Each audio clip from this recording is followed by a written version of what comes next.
안녕하세요. 클립 스튜디오 애니메이션을 시작하겠습니다. 들어가기에 앞서 가장 먼저 해주셔야 될 게 있습니다. 클립 스튜디오 페인트 EX 버전을 설치해 주셔야 됩니다. 클립 스튜디오 페인트 프로를 가지고 계신 학생은 EX 버전으로 업그레이드 해주시고, 프로그램이 없을 시에는 페인트 EX 버전을 설치해서 사용해 주시면 됩니다. 프로와 EX 버전의 차이는 간단하게 설명을 하면은 프로 버전이 EX 버전의 라이트 버전으로 애니메이션이나 웹툰 제작에 있는 기능들이 없는 버전으로 저렴한 버전입니다. EX 버전을 설치를 해주시면 되고, 이제 프로그램을 시연해 보겠습니다. 이 보시면은 클립 스튜디오 메인 화면이고, 여기 보시면은 페인트를 누르면 클립 스튜디오 페인트 프로그램으로 넘어가고, 간단하게 설명을 해드리면은 이거는 클라우드 표시입니다. 클립 스튜디오 클라우드 같은 경우 100기가의 공간을 제약을 해줘서, 지금 여기 보시면은 작품 관리에서 클라우드에 작업한 작업물들을 올려놓고 여러 기기에서 아이패드나 뭐 모바일 기기, 핸드폰까지도 여러 기기에서 사용할 수 있게 되어 있습니다. 또한 클립 스튜디오 같은 경우는 소재들이 많아서, 보시면은 소재를 사용해서 애니메이션이나 그림의 효과를 줄 수가 있습니다. 지금 이제 프로그램으로 들어왔는데, 이 클립 스튜디오 애니메이션의 장점을 우선 설명을 해 드리자면은, 첫 번째로 선, 두 번째로 어니언 스킨과 라이트 테이블, 세 번째로 카메라, 이렇게 세 가지를 꼽을 수가 있습니다. 첫 번째 선에 대해서 말씀을 드리면은,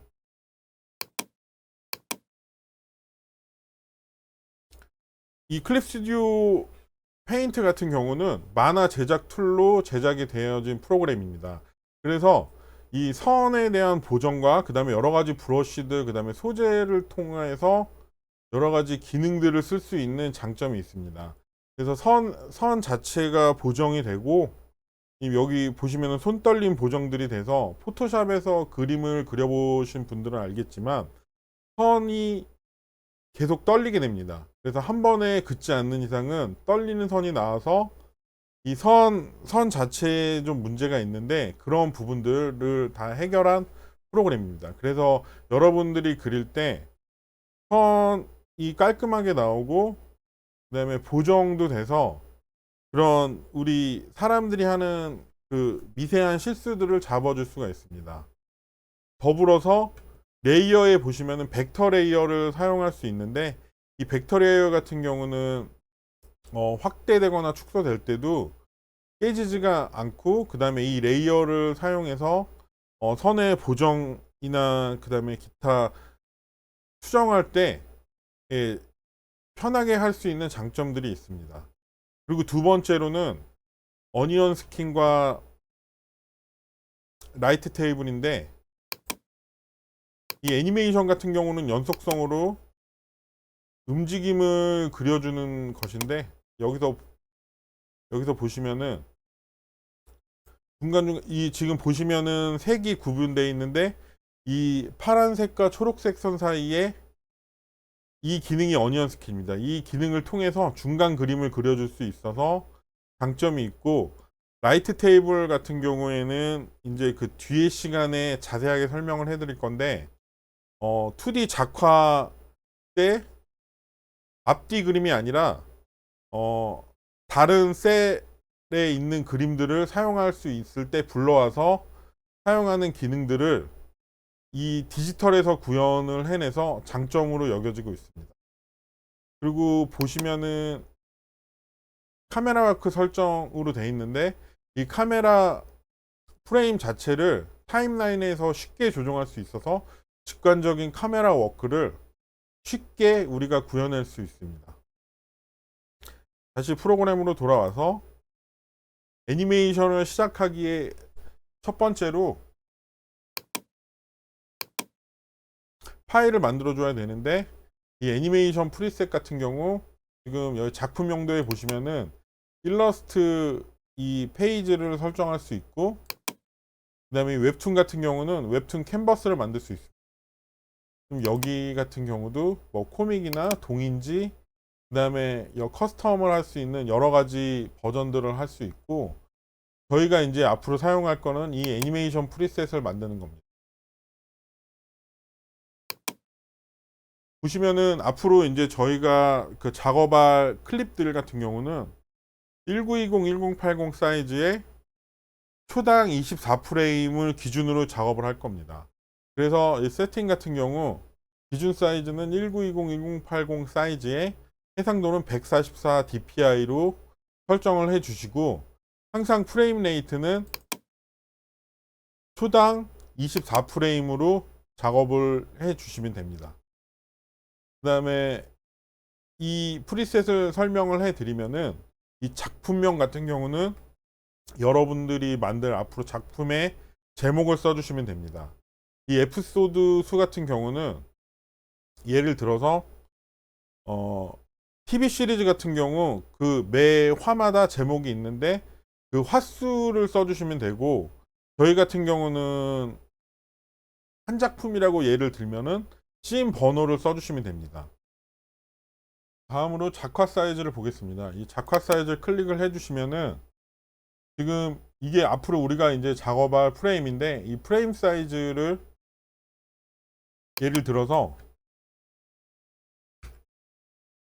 지금 보시면은 프레임 사이즈가 양옆으로 늘어나는 게 보이실 겁니다.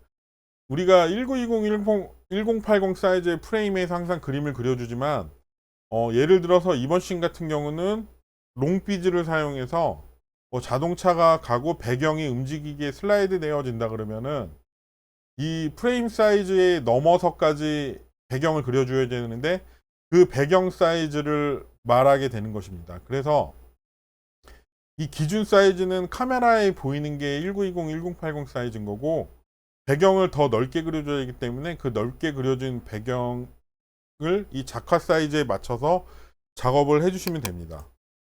카메라가 움직이게 되면은 여기서 보시는 바와 같이 카메라가 만약에 트럭 아웃으로 빠지게 된다, 뒤로, 이럴 경우에는 이 기준 사이즈에서 더 넓게 그려줘야 되기 때문에 이 작화 사이즈로 프레임을 더 넓게 캔버스 사이즈를 설정을 해주면서 들어가게 됩니다. 그래서 이게 이 배경이나 이런 게 카메라가 움직이지 않을 경우에는 작화 사이즈를 꺼주시면 되고, 이번 씬 같은 경우는 연출에 카메라 워크가 많이 나오고 그 다음에 배경이 크게 그려져야 된다 그러면은 작화 사이즈를 클릭을 해 주시고 씬을 세팅을 해 주시면 됩니다. 그리고 이제 재생 시간에 대해서 말씀을 드리면은 1초당 24프레임으로 프레임 레이트를 정했으면은 이번 씬 같은 경우는 5초라고 예를 들어서 120프레임으로 5초면은 24 곱하기 5에서 120프레임으로 설정을 해주면은 이제 5초의 그 영상의 프리셋이 만들어지게 됩니다. 그 다음에 이 옆에 보면 프레임 수가 나오는데, 이 프레임 수는 타임라인 상에서 우리는 프레임 수로 표시를 할 거다라는 겁니다. 애니메이션 같은 경우는 초당 프레임 수를 많이 사용을 하는데, 저희 같은 경우 이번에는 프레임 수로 시작을 할 겁니다. 그래서 OK를 눌러주면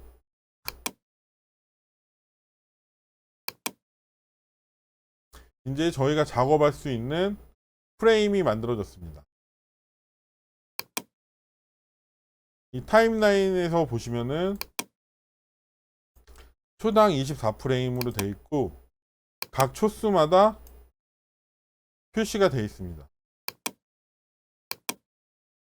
120프레임까지 설정이 된 게 보이시고, 이 설정 같은 경우는 앞에 프리셋에서 설정을 할 수도 있고, 만약에 내가 작업을 하다가 이 씬에는 한 10프레임 정도 더 늘어났으면 좋겠어 하면은 여기서 늘려줄 수가 있습니다. 그러면은 저희가 이제 애니메이션을 들어갈 준비가 되었습니다.